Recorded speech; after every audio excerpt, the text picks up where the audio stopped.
Would you look at that, and would you look at this? Wow, look at the bokeh. 550 bucks for this. I'll take it. I'll take it. Wow, I mean, Jesus. This is crazy.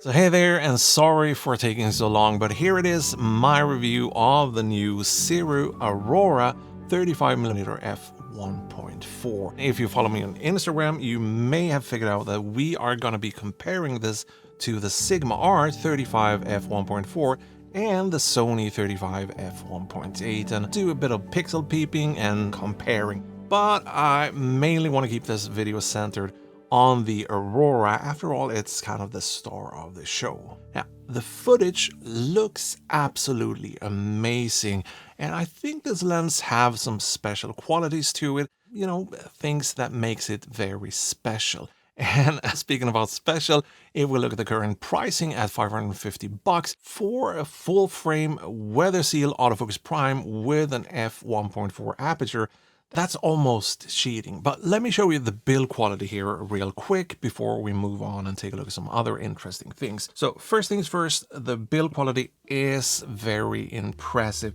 We've got an all-metal construction. It's actually more lightweight than the Sigma R35 f1.4, so it's not a big chunker if that's what you're thinking. Now, we got a declickable aperture ring that's actually pre-declicked, I just realized, but we can click it back on.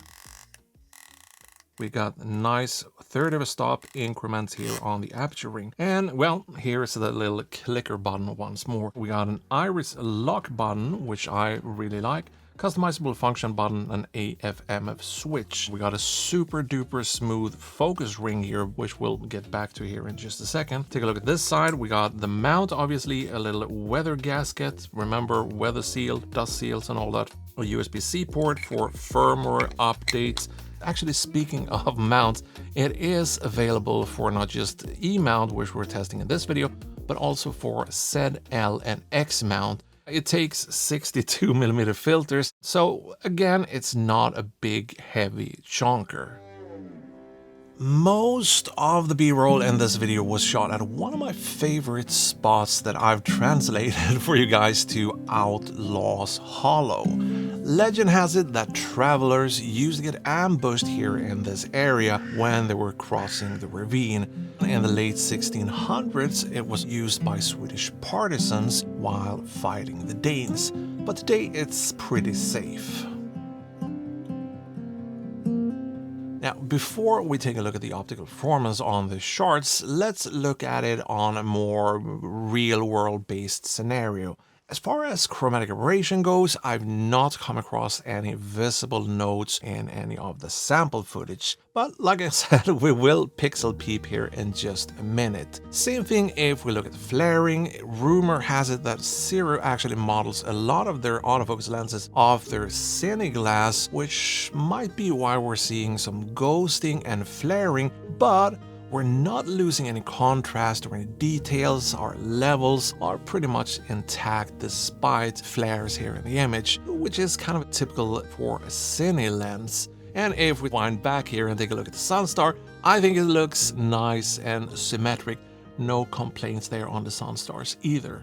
The focus throw is actually surprisingly long on this lens, which I happen to like. It makes it easier if you're shooting wide open and you're racking focus. The sliver of a focus plane you have at f1.4 makes it super easy to rack past your subject, but with a longer throw, it's easier to dial things in and be more precise. So 9 out of 10 times I'd pick precision over speed, but that said, can be a bit trickier if you're doing longer racks on wider scenes, depending on what you're used to. Speaking of throws and speed, the autofocus have been working great so far. I've tested it on my Sony a7S III and I've got no complaints as far as autofocus goes.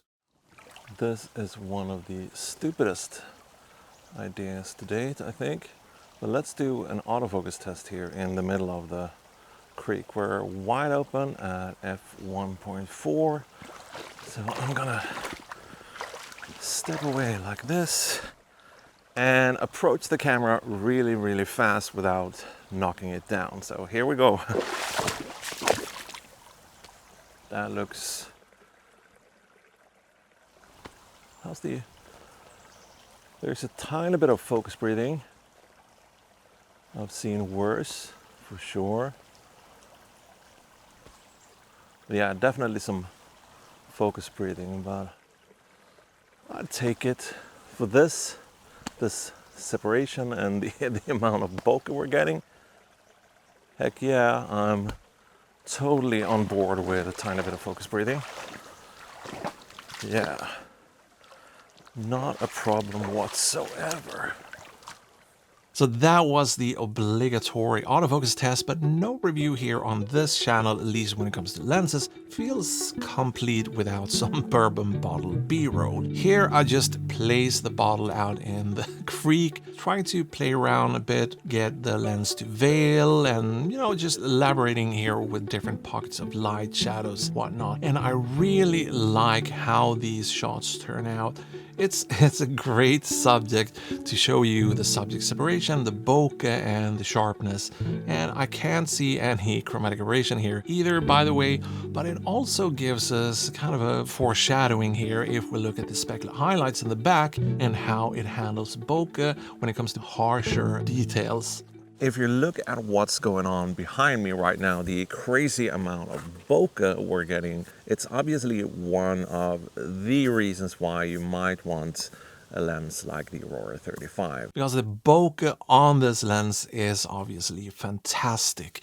It's smooth, it's got a nice roll-off or transition between your subject and the out-of-focus areas.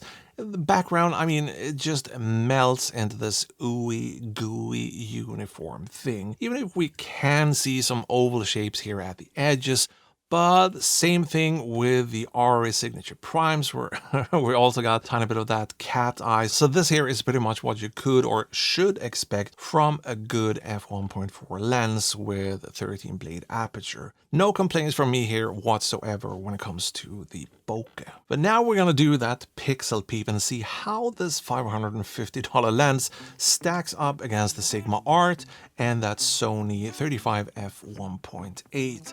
So wide open, the Sigma is just razor sharp here in the center. It's clean, it's clinical, and it's about what you expect from a $950 lens. The Sirui shows just a tiny bit of that wide open softness, but I'd say it's more of a glow than a flaw, and it actually gives it a tiny bit of that organic character. Now, stop it down to f2, and here things are tightening up a bit, and we're matching the Sony here in terms of detail rendering.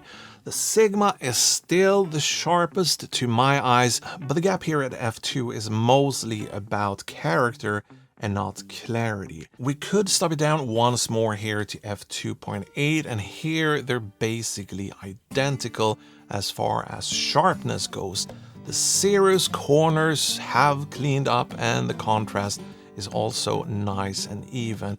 And it keeps that slightly warmer and smoother tone that I personally find more pleasing and less harsh, especially if I'm filming people, unless you're shooting the before shot for some acne commercial or something. And the same thing if we look at highlight roll-off, the Sirui has a more gradual transition. It's a bit softer, while the Sigma feels a bit steeper and sharper. Now, if we bring the Sony in here as our third little side-by-side, it actually looks pretty neutral.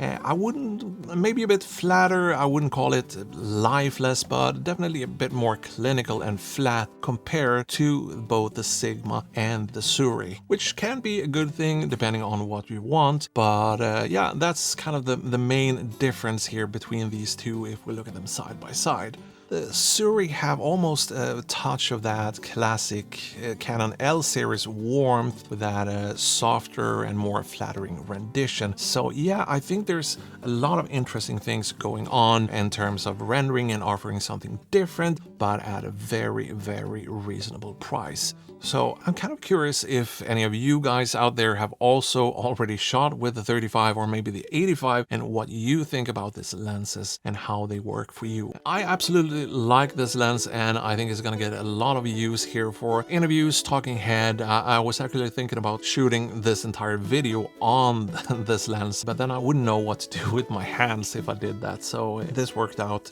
pretty well. But yeah, I put links down below for you guys if you want to pick one of these up and support this channel. Both me and the family will be very happy if you opt to use those links for your purchases. That's gonna be it. Thank you so much for stopping by, and I'll see you in the next one. Okay, goodbye.